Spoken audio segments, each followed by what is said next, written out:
Dear listener, ClockTower is intended for mature audiences and might be inappropriate or possibly triggering to some. Many of the themes and events in ClockTower are inspired by weird fiction as well as similar concepts, which means the show can get dark.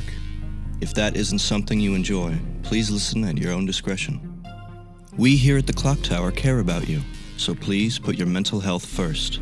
Our show will be here when you're ready.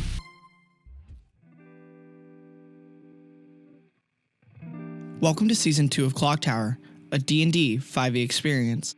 To all our old and new listeners, we're excited to have you here with us. ClockTower is a D&D campaign turned audio drama, played with a custom class and a few house rules that we as a group collectively enjoy. If you find yourself getting a little lost, there's always older episodes to guide you back to the path. With all that said, I hope you enjoyed this episode, and welcome to the ClockTower.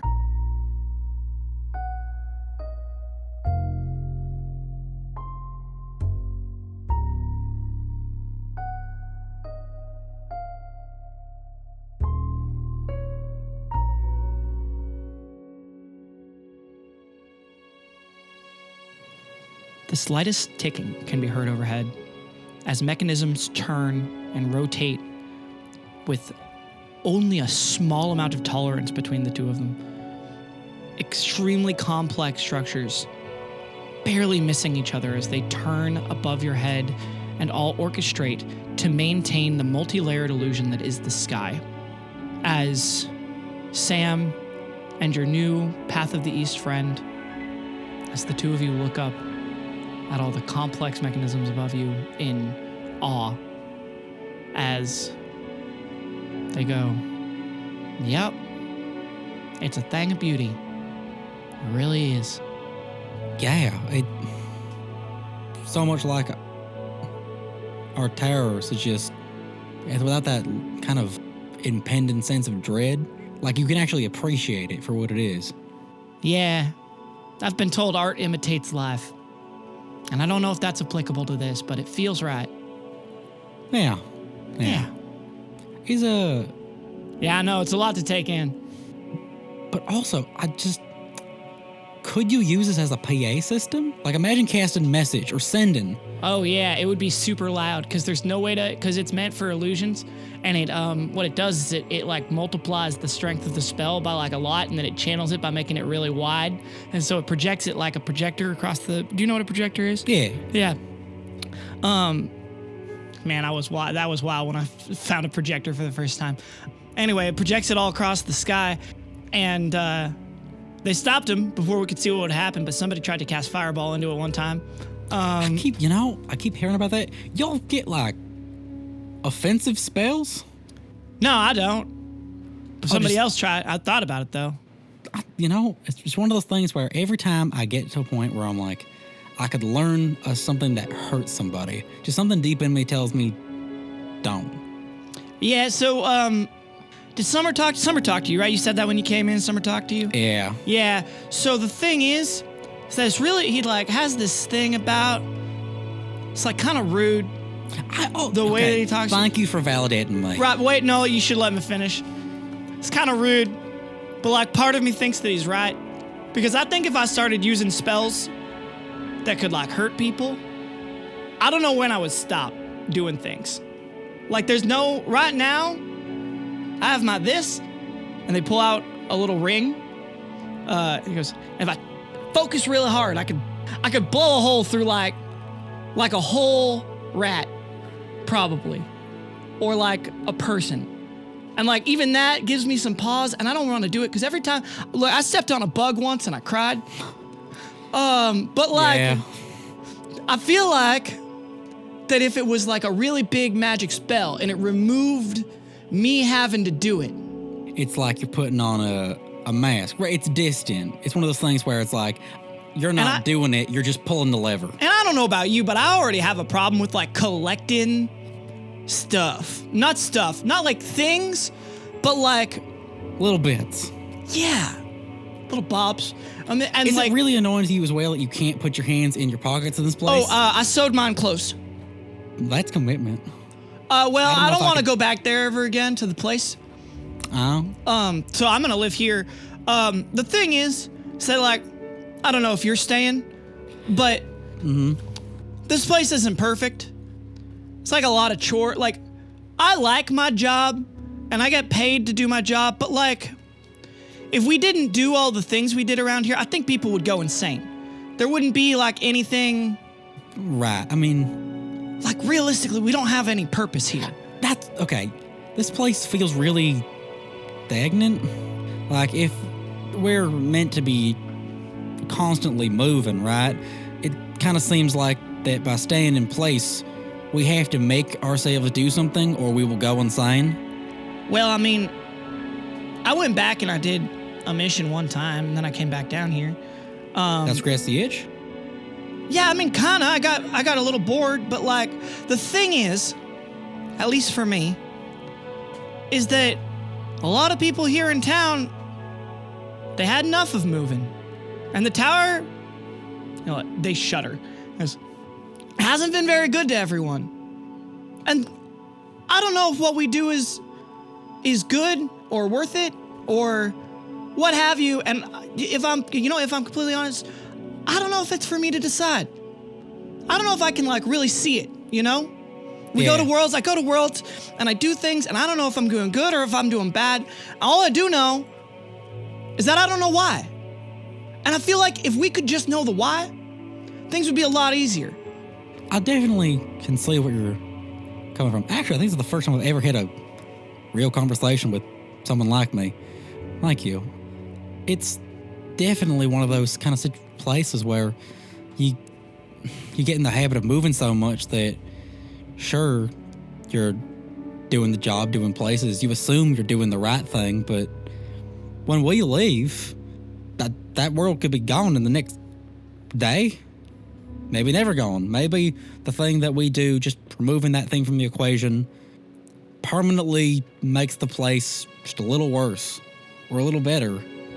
And the problem is we don't ever get to see any of that. At least I don't. But I'll tell you, the reason I stayed here, I was able to collect my bits, and the tower let me have those. But I couldn't ever keep any of my friends. Damn. I couldn't ever bring any of the little creatures I like to find. Couldn't bring any of them back with me. They never went in my pockets, because I don't think they did. And if they did, I hope they're not still in there. Seem like tilts their head. Resisting the urge really quick. I was gonna reach in, because I've put a little guy in there. Maybe two. I can't check right now. Now we'll never know about those little guys, because I've never had them come back out. Yeah. And but you honestly, know what? I kind of don't want them to. If in my little house I got for myself, I have a little mouse. Oh? It's like this big. They cup their hands together in the size smaller than a tennis ball, but it's purple.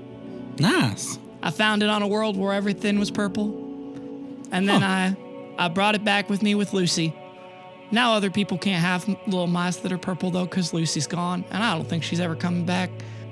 I was worried about that, wondering, but I don't want... Look, I'm having a very intimate conversation with you because you're a stranger, and I don't know if I'll ever see you again. Yeah. Let's just keep the vibe going. Yeah, that's kind of what I was thinking of, but, like, everybody here doesn't want to talk about it or say anything about it because, like, we don't know if this place can keep going without her. Kind of existential. Well, we have a community, but we can't get anything new without her, and only the people who already know how to get here can get here. I mean, you and your friends, you're the ones who got here with that yellow light that Hazel's really scared of? Yeah. Since we had to work for that, and honestly, that wasn't even our intention to find this place by coming down here. We just found out that it could be used for that. Well, I have a little torch up in my tower ever since Lucy gave me a little fire to get through the woods. Now I can just take the torch off the wall, go through the closet door, the one that has the writing on it. Oh, yeah, that's how we got down. Yeah, and then I can just come down. I climb down the little ladder tree thing, and I hop down at the very end there. I've learned to do a little roll so it doesn't hurt my ankles so bad. Sam, nods knowingly. And then I just walk out here, and I'm usually at the campfire, and sometimes a lot of time has passed, sometimes no time has passed. I've only been back to the tower 2 times since I've been here, and I don't think I'm ever going back. Well, it's fair. I just wish there was a I don't know. I wanted to have a conversation with Lucy to maybe try and get some of that fire. Maybe we could share it with other people. I don't know, but I mean, you got another one of those weird lantern things? Can you make another one? No. Well, I mean, in the sense that we have kind of all the designs and we know the methods, yes. But to make it, it would be the Sam like. Oh, is it one of those fucked up, real bad things? Uh-huh. Like when. Like a. Yeah. Like I don't want to know, right? Yeah. Like how Summer talks about that guy who was just like only bones with skin stretched over it. Yeah. Yeah. Well, worse. Worse than the only bones skin stretched over it Path of the East guy? Yeah. Think about it this way. To know what it is to never be able to unknow what it is. You know what? So I think we're good. You could tell me a little bit, maybe. Are you sure? Yes, absolutely I am. Please tell me what the thing is. Please tell me what your strange lantern is made out of. I want to know so desperately. I shouldn't know, and I should walk away right now. Well, you should. But I really want to know. You're not going to tell me, are you? Well, I'm really debating it myself. I really want to know. Just like I want to know what happens if somebody casts Fireball into the mirrors. If I tell you this information, will this curb the urge to not cast Fireball into the mirrors? No, I don't think so. Wow. Does finding more knowledge out ever make you want less knowledge? It certainly redirects it. But no. No, I didn't No. think so. Me either. Everything I touch, I just want to have more of it. Yeah. That's not bad, right? I'm not a bad person for wanting to know more things. I wouldn't say What so. is your name? I'm so sorry. We've been talking for so long, and you either told me earlier when we were downstairs and I completely didn't listen, or I've forgotten now, or you didn't tell me at all, but, you know what? It's like you gotta hear someone's name at least 3 times. And you really genuinely want to remember, but for some reason, it's like you had to collect it. I get it. They nod, and they're like, yeah, I totally get what you say. And you guys hear a voice from downstairs go, hey, you said you had some questions for me, but I've got to go. So if you have questions, I could answer them now, but it's got to be in the next 5 minutes. Yeah, thank you so much. I'm so sorry for delaying you. Give me 2 seconds, I'll be right down. And 2 actual seconds, not 2 pseudo seconds. That makes sense? Yeah, no, just come down. All right. Sam turns to them and be clasp their hand my name's Sam. I think you might just be my new best friend. I gotta go down for 2 seconds because I don't want to keep them held up, but I'm gonna stop by again. Yeah, I gotta start getting the stars ready. Yeah. Hey, I'll look up and say your work. I look forward to it. They blush and look at you with such a weird look, and then they go, do you want to shake hands? Yeah. They hold out their hand. They're they shake your hand so a good shake, and then stop touching you immediately. And then they wipe their hand off on their pants. Sam also watching her nods yes. Yes. yes. Good. Yes. Yes. Sam nods, turns on their heels, and goes down the stairs to talk to Rose. They're waiting at the bottom of the stairs, and they see you coming down, kind of skipping down the stairs, and they go, oh, yeah, so what were your questions you had for me? Well, again, thank you for waiting. I'm really sorry for holding you up, but understand if you don't want to talk about some of this stuff. Is it about the sunrise? No, but I would like to learn about that now. Oh, well, I mean, you were complimenting it earlier. You did the sunrise? Yeah, no, I did the sky today. I thought that's what you wanted to ask me about. Because you were talking about it earlier. I had no idea. That's beautiful. What do you want to ask me about if it's not about I was going to ask you about sunrise? some kind of hard topics, but something that's kind of happened in my past that apparently we have a shared past on. Like math? What? Well, it's only topics I don't really like are math. Oh, well, in that case, very bad eldritch entities you've encountered. Their face drains in color, and they stare off through you, and they go, not math. Never mind. There are 2 topics I don't want to talk about. Math and whatever you're going to talk to me about next. That's why I did ask ahead of time if you had bandwidth for this. If not, that's totally okay.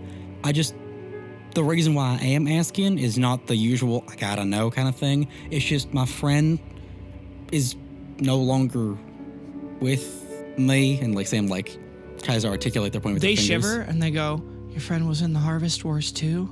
No, my friend got taken by the Reacher. They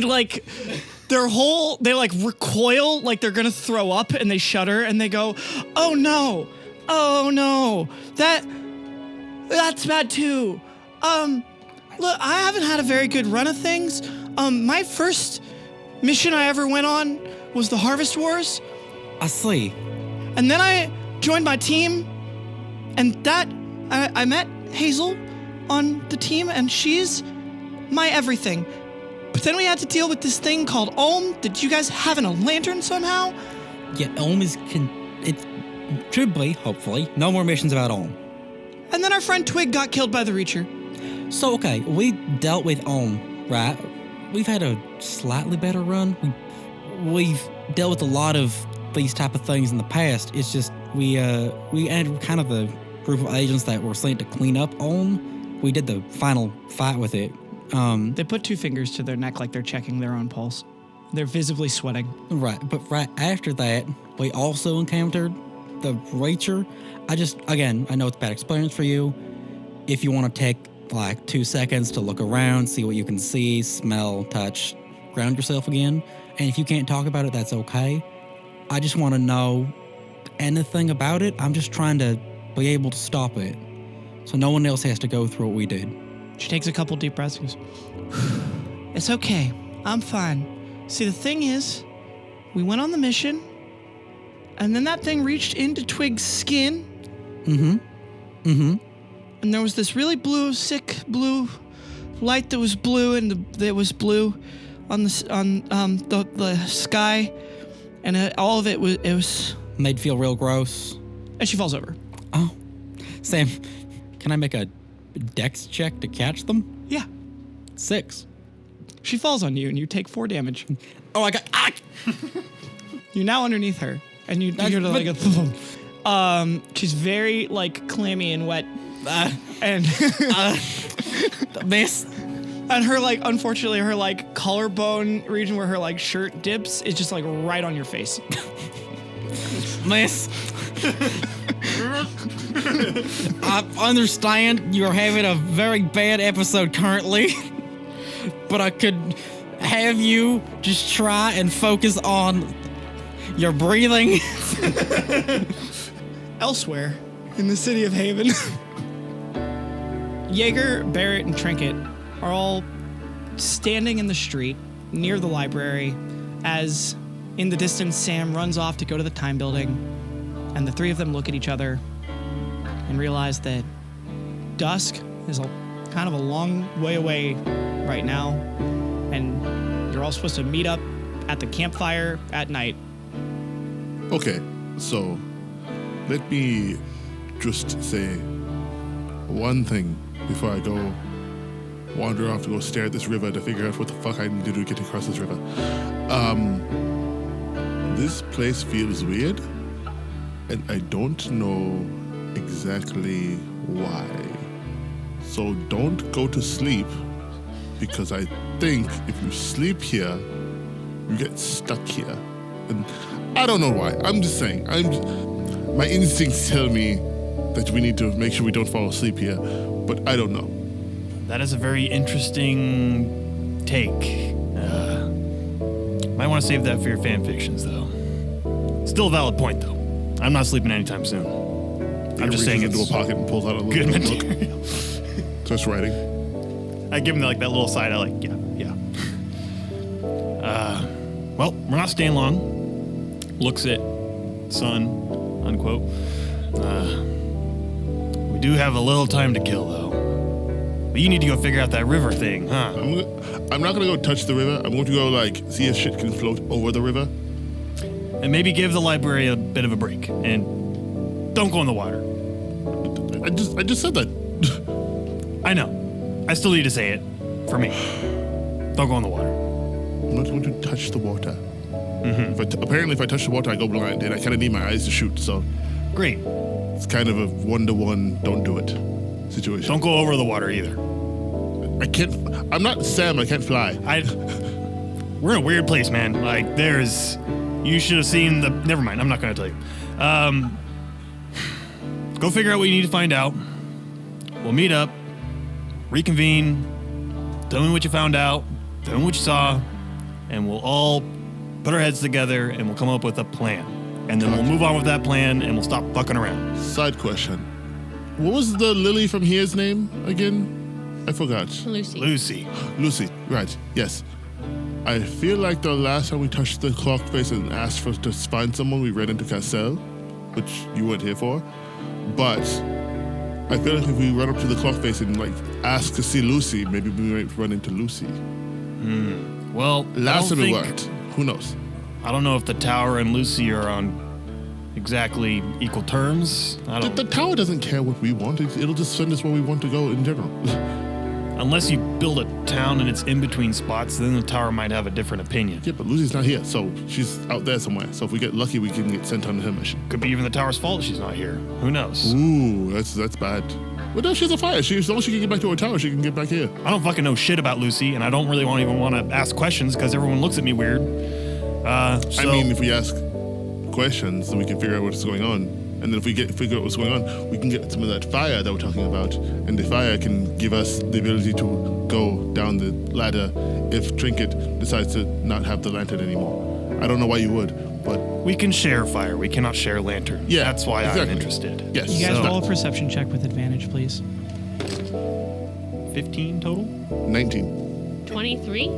All of you see, as you guys are like standing having this conversation, one of the ClockTower agents in this town that you've seen before walk up and like, as if they're part of the conversation, and then like hold their hand out to Barrett down low by the side, like they're passing you something secret. It's a little empty shot glass. We're gonna like meet eyes very slowly and like dart down at their hand and then meet their eyes again and see what they're held. They give you a little nod and a wink. Like, you know what's up. I'll take it. All right. They go, don't say I never done nothing for you. And then they leave. What? I look at Jaeger and I look at Trinket and I look at my hand. So there's a shot glass in your hand. It's empty. Jaeger's face is just like, you know what's up. But he doesn't know what's up. But like, you know what's up. I like hold it and turn it upside down. It's not this empty shot glass. I guess I gotta go fill it. Well, I got something to do. You got something to do. Trinket, what are you doing? Nothing. Well, all right. I talked to Summer, who gave me basically no information on Lucy other than that she's not here. Enlightening. So, I'm not really sure what else to do at this point. Well, if you're up for it, I was planning on going to the Harvest Wars meetup. I don't exactly want to go by myself. And no offense, Jaeger, but I think you probably qualify out of the most of us. I've had enough of the Harvest Wars with running into, Teddy. Yeah. And I got to shoot out a fucking crow bomb. That feels cool, but I'm gonna go. Barrett, like, gulps at the word crow bomb. Yeah, see, that's why I can't go. Well, if you don't want to go, that's fine. I'm not going to drag you, but I'll be dragging myself if you don't. No, I'll go with. All right. I heard they got good snacks. Well, all right, Jaeger, fire. Dusk. Yep. Don't touch the water. We're gonna float some shit in some water. Hey, that's like give like a little half chuckle, like also still serious. All right. Jaeger walks away towards the direction of the river. Barrett and Trinket, you guys are both standing on the street, and you realize in this moment that you kind of have the desire to maybe go check out this Harvest Wars meeting, and you have no idea where it is. Well, I figure let's go fill this glass, find out where it's at. Yeah. All right. Great. I'm following you. Okay, I will lead him to the bar. Okay. You guys go to the bar, and you see that there is, as you go to the bar, several people loading up in the back of a old blue pickup truck. And you see that girl with the baseball cap who is sitting in the seat. And Barrett, you're standing there holding a little baby shot glass, and she leans out the window and goes, "Hey, I don't know if you're planning on going to the bar, but it's closed because there's the Harvest Wars meeting tonight. It'll be open in the next 2 hours." All right. As I put the glass in my pocket. You need help with anything? Oh, no, I'm loading people up to go to the meeting right now. Oh, well, I guess we're in the right... You're loading up 2 hours early? No, the meeting usually lasts. Oh, it lasts 2 hours. Well, it's about 30 minutes to an hour, and then there's, like, there's snacks. Snacks. And talking about anything else time. Well, it's getting kind of tired of walking around. We mind if we ride with you? You're going to the meeting? Yeah. Yeah, hop in the back. Looks to Trinket. All right. Get in the back. All right. In the back. It is such a bumpy ride. Going all the way through Hayven, across a bridge, down a road, all the way to one of the, like, really big farmhouses out on the edge where you can just kind of see the river and its soft glow in the distance and the mountain vistas. And it looks like they are growing all sort of grapes in a big vineyard stretching out across this sort of countryside. And the forest that you guys came in is, like, way pushed back on the other side, and it just looks almost surreal to look that direction. It seems like a liminal space because after the forest goes back a certain way, there's this sort of like rolling dark cloud that's constantly rolling over the horizon, and it doesn't go past a certain point. So it's like a big storm's coming in, but it never comes in.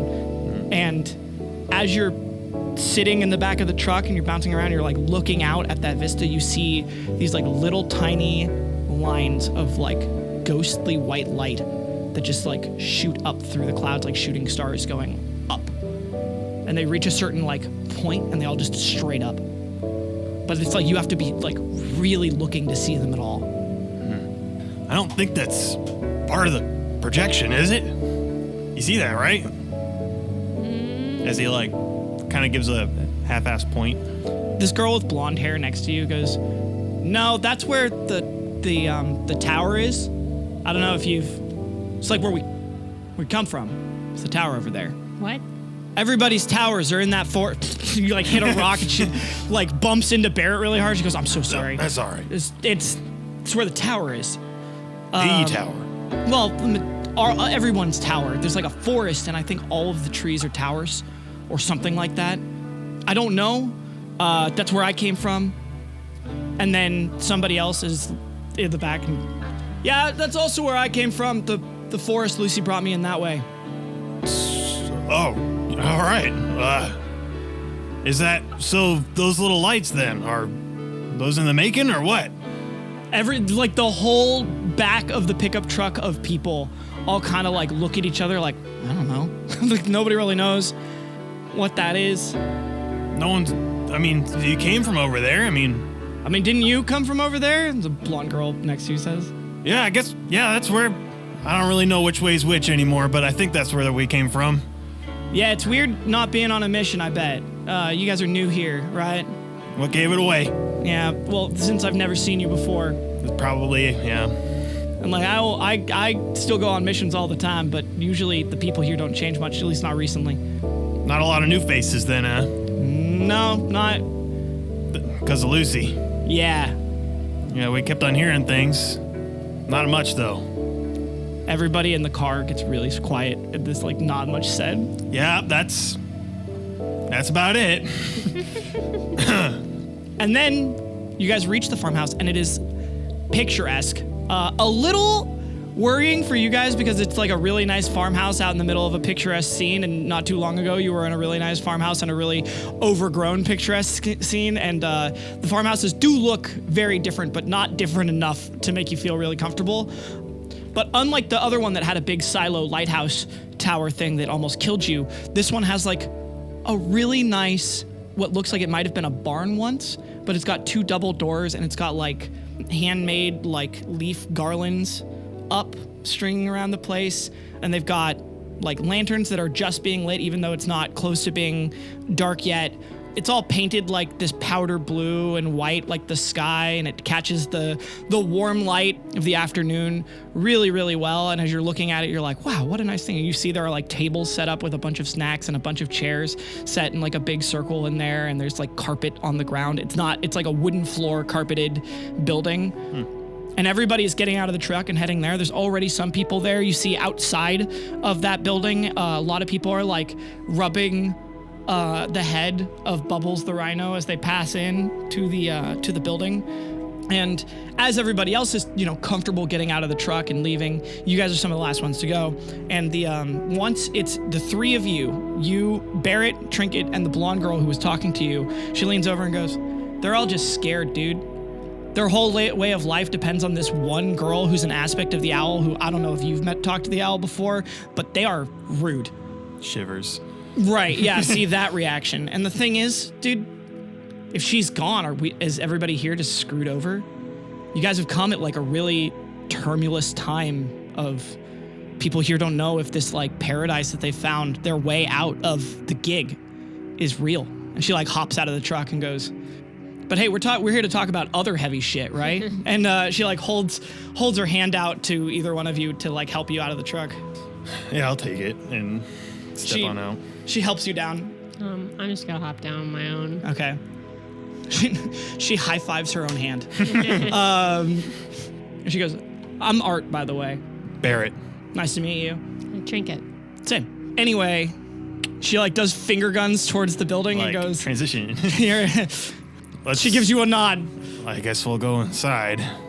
As you guys go in, takes a while for everybody goes and gets snacked. They get like a little coffee cup.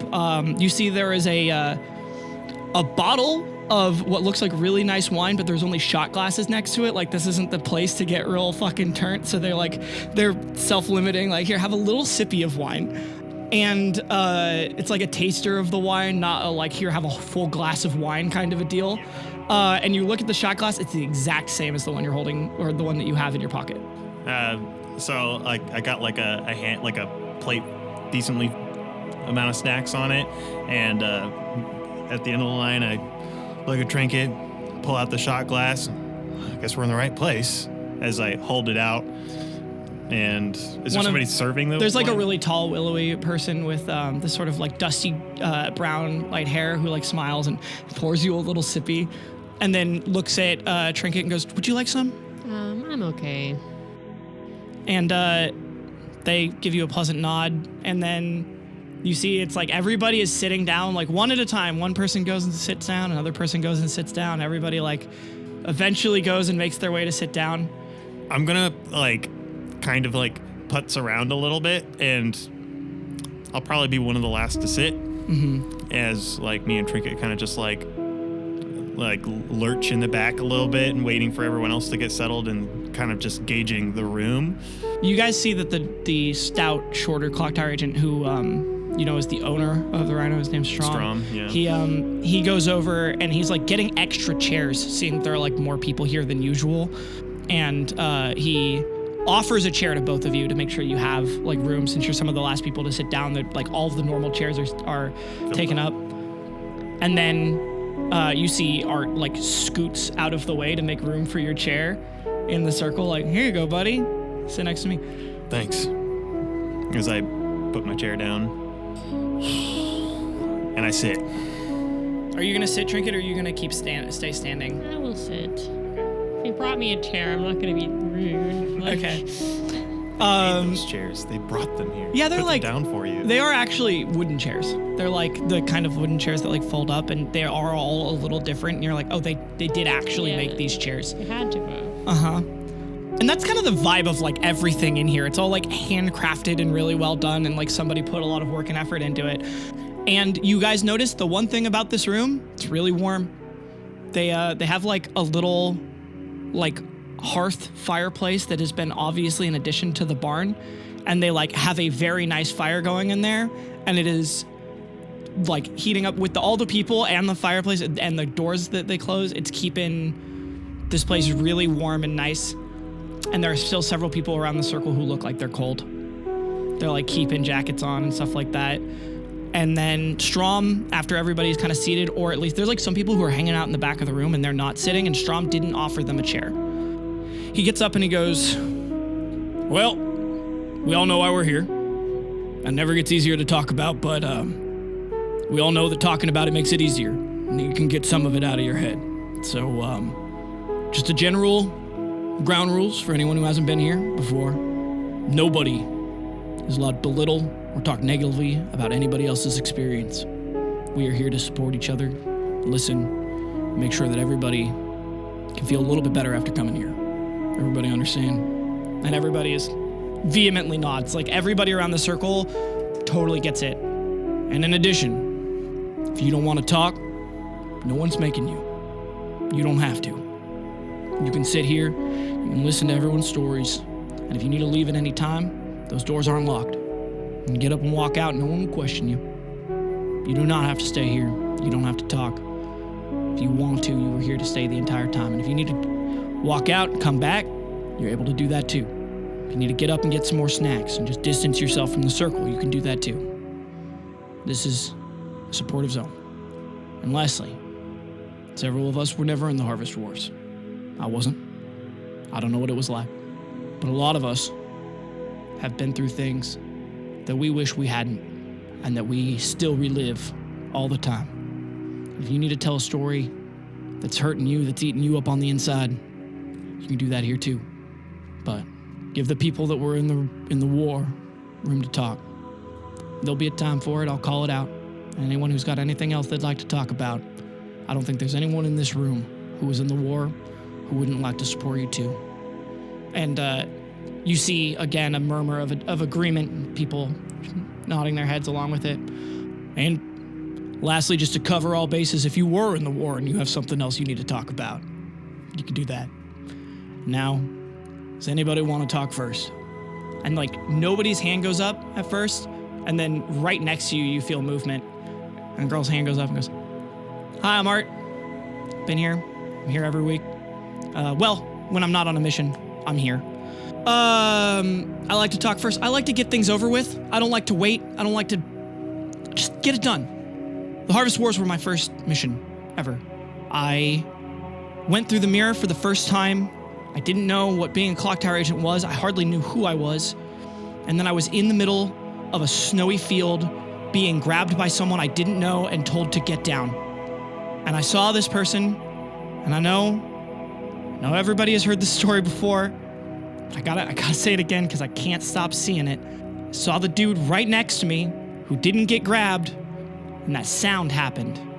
And he just, like it was snow and someone pitched it against a wall. Gone. And that's how my first mission started.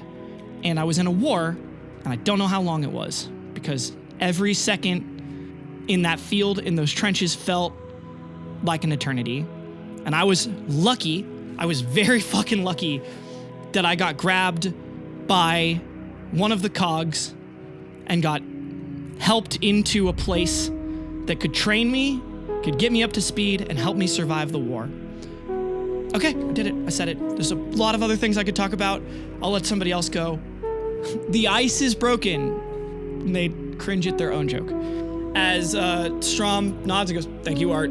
Art, you can say it as many times as you need to." And he nods her, and she you see her kind of attitude of nothing matters and I'm totally about this, kind of drop for half a second. And she looks really fucked up. And then she actually shakes her head and just kind of looks at the rest of the circle. Do you speak up at all, Barrett? Right now? Or yeah, right now, actually. Right now? Okay. You're giving me a look, so I wanted to... As she's wrapping up, I'm going to take my jacket off because I'm sweaty as fuck and I'm hot. And I polish off whatever was left in my little shot glass. Hey, I'm Barrett. Everybody kind of around either gives you a wave, a nod, or goes "Hi, Barrett." And, I'm obviously new here, but obviously not new. I don't normally talk about this kind of stuff, as a good reason why we're all here talking about it now. Last time I was talking about this kind of stuff, it felt like it fell on deaf ears. So, having a hard time opening up, but forcing myself now. Up until recently, I've been counting my losses ever since the wars. Counting. But, with the loss of one of my closest friends, my brother even, I didn't lose him in how most of you people lost yours, but he's still gone. I miss him, and he got me through the wars. But now I've been counting my wins, like I should have been, and I'm trying not to count him as a loss. And it hurts. Knowing there's a place like this where we can talk, build, laugh. I wish I knew before. I wish he knew before. He'd be here talking with us. If he knew, if we knew. I'm sorry. As he bows his head a little bit and kind of rubs his elbows together and tries to... You don't have anything to be sorry about. That's what we're here for. I'm just trying not to waste your time. I know you guys have plenty of it here, but You see someone else across the room. This girl wearing a really big hand-knit sweater. Says, I could go next. Strom looks over and goes, were you finished? Yeah. And Thank y'all. everybody gives you a nod. As he looks at the bottom of his empty shot glass again. And you see the girl across says, I'm Hazel. And Hazel starts telling her story about the Harvest Wars and how it was her team's 10th or so mission. And that after that mission, one of the other people from the wars came back with them. Her girlfriend Rose came back with them. And how it has been a roller coaster of terrible shit since the Harvest Wars to Hayven, and that Haven's the only thing good that they've ever found. And you hear a lot of other stories that really echo your own, Barrett, in a way that you've never been able to connect with people, never really been able to understand. You hear small parts of everyone's stories, and one guy at one point, and he looked at me. He looked me right in the eyes and he said, if I have to go back to that tower, I'd rather you shoot me here. And if you don't, I'm gonna kill you. And he started lifting his gun at me. I didn't know what else to do. I could have died. I should have died. I would have gone back to the tower. I would have been fine, but I didn't think about it. And I wish that I had just let it happen. And there's a lot of other things of people talking about the Harvest Wars, about people's experience. You find that not only have people been and survived the wars, but they've also been on missions where they've met other people who survived the wars and couldn't get through to them, and thought that was all there was to go through the wars, be fucked over afterwards, and just be on the end of someone else's mission.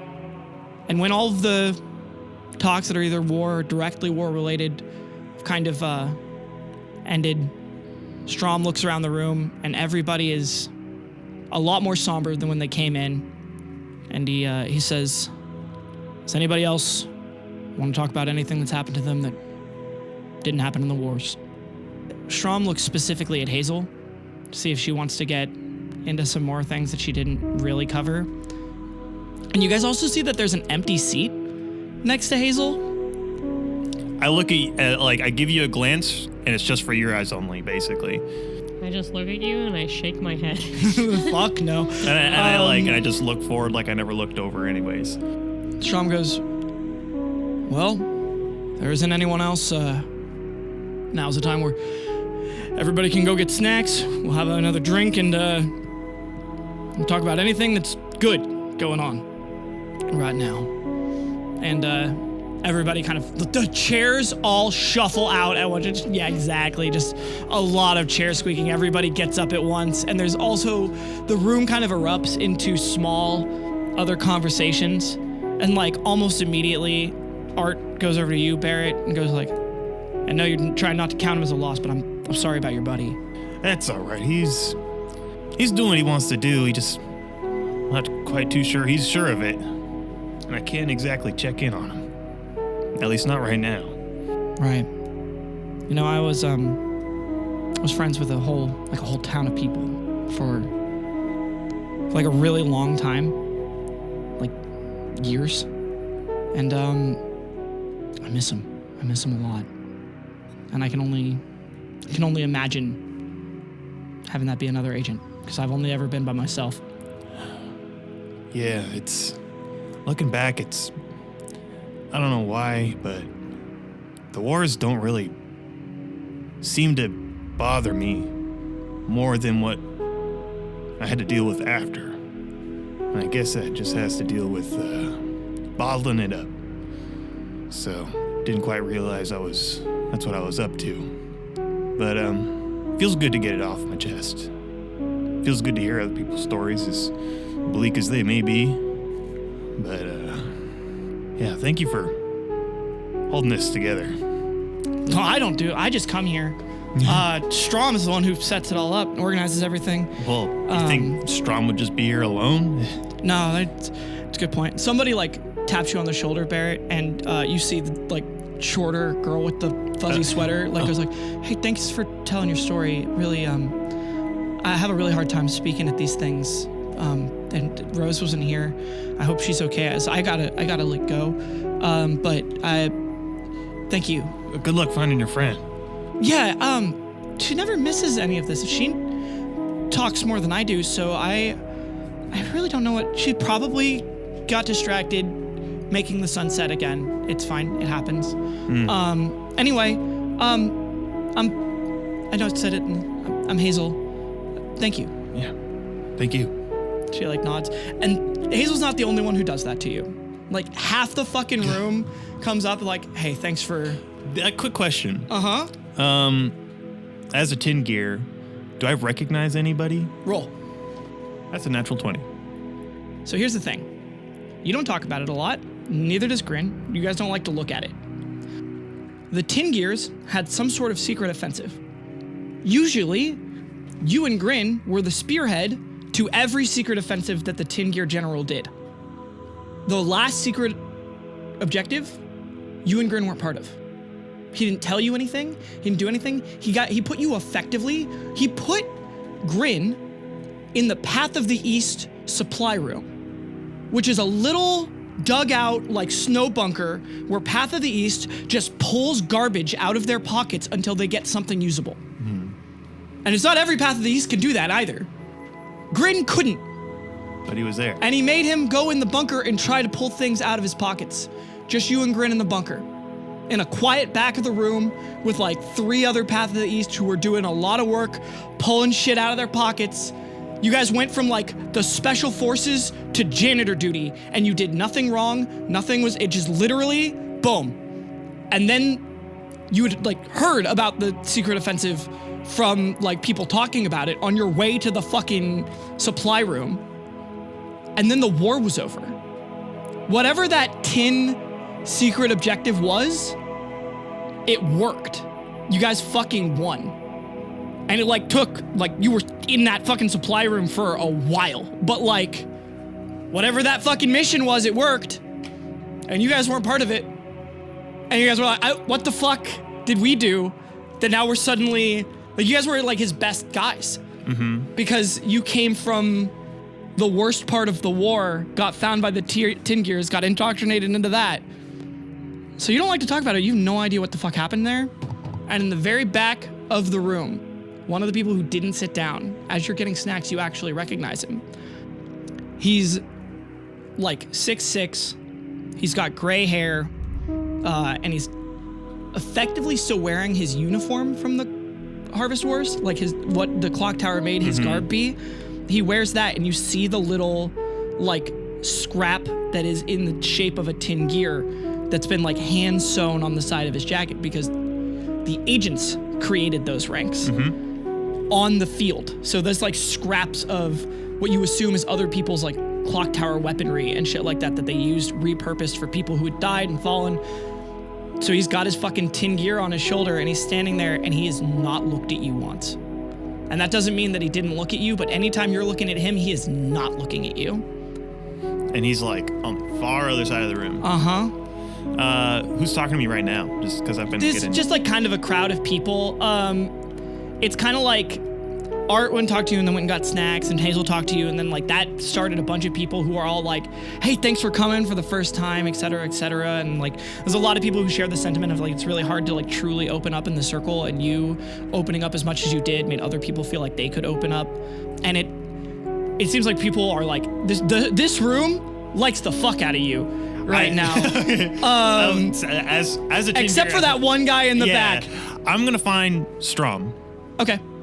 Strom is talking to people by the wine on the table about the vintage of the wine, and he's basically like, yeah, we let this one go in casks that I got. That they were whiskey casks that I had Lucy specifically bring in a long time ago. It's been aging for a really long time. He sees you come up, and he's like, "Oh, sorry, one second." And he like, I assume you're looking at him with the like, I need to talk to you. I need to talk to you look, right? And Yeah. he goes, "Hey, Barrett, right? Yeah. Thank you for coming." Yeah. You're welcome. I don't know it's fine. It's fine. That man in the back with the tin gear patch. Tin gear. Oh, yeah. I noticed he didn't speak, but I think I recognize him. Would it be completely out of line to talk to him? I don't really know what the situation is here with him. Laster, right? The one with the gray hair. You don't know. You didn't hear the name, but I just know his face yeah. I mean, and that patch. He comes here, but he never talks to anybody. How long has he been coming? Every week. He lives somewhere in Hayven, off by the woods, in a cabin he built. Lives there all alone. And he's never talked about the wars once.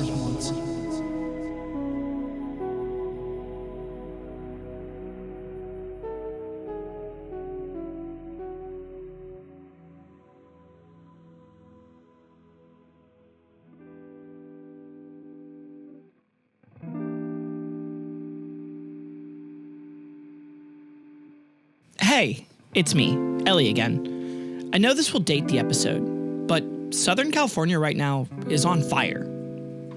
People have lost their homes, been displaced or evacuated, and some worse. And while I hope everything is under control by the time this video comes out, it'll be a long time before a lot of people are able to recover. Luckily, most of us here at the Clock Tower are far enough away from the fires to be safe, but that's not true for everyone. Please lend your help and support wherever you can to the people who really need it right now. Because for a lot of people, there won't be a going back to normal for a long time. With that said, I'm going to do our regular credits now, although please help people. If you would like to work with us or collaborate with us in any way, contact us through our website, ClockTowerAgent.com. If you would like to learn more about the art behind Clock Tower, check out our YouTube, ClockTower Art and Animation. Barrett was played by Bink, Sam was played by Cal, Trinket was played by Kball, Jaeger was played by Trent, and I, Ellinthris, was your DM. The voice of our disclaimer is Valik Donahew. You can check out his work at patreon.com/madlandreamer. All music from Season 1 of Clock Tower, and some additional songs for Season 2 made by Who's Music. If you would like your own D&D music commissioned, you can find them and contact them through their website, whosisthis.com. Additional music and FX provided by Andrew Smith and Cal. Thank you to our editing team and Cal for making the episodes what they are. Thank you to our sponsor, Alpha Lupine Images, for donating the equipment to help us make more content with better quality. The Clock Tower test on our website was programmed by Mike LeMay. You can check out more of his work at thinklikemike.com. And thank you to everyone who supports us on Patreon. Thank you for listening to this episode. Season 2, Episode 48, will be out for all of our early episode patrons on January 31st, and will release publicly on February 7th. Till then, time's ticking. See you in the Clock Tower.